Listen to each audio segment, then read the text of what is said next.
Our great-grandparents experienced a pandemic in their lifetime that has largely been forgotten.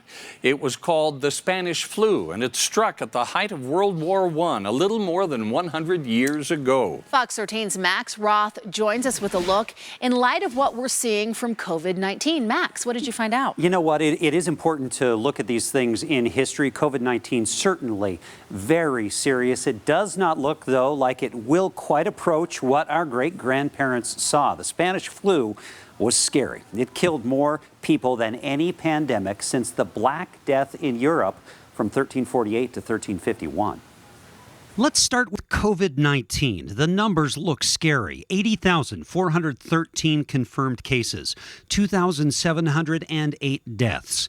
Now to Spanish flu. The peak in this chart shows the spike in deaths. For every American soldier killed at the same time in World War I, 10 American civilians died of the flu in 1918 and 1919. Utah hit as hard as anywhere.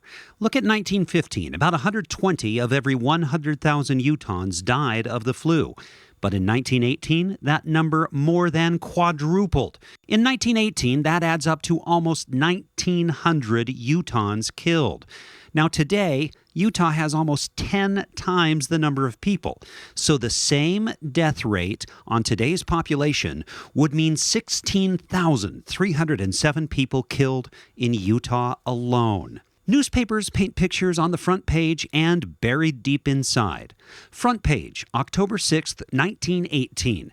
The New York Times writes, the proposed bout between battling Levinsky and Jack Dempsey of Salt Lake City will be postponed.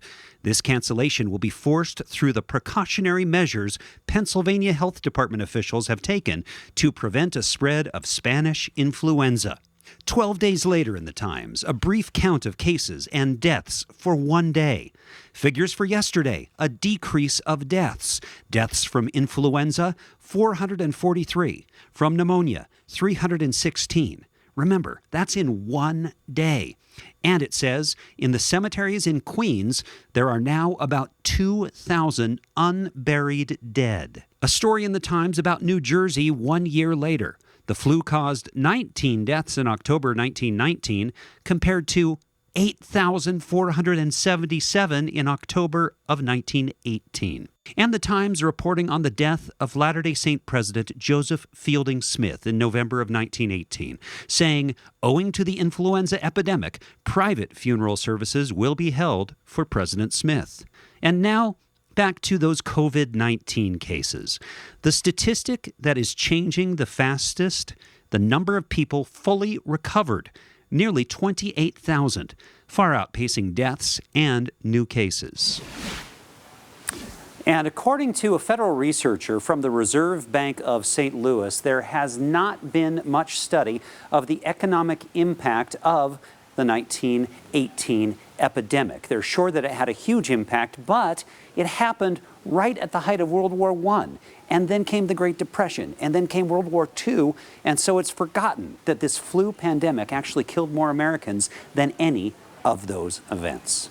Live in the newsroom, Max Roth, Fox 13 News, Utah.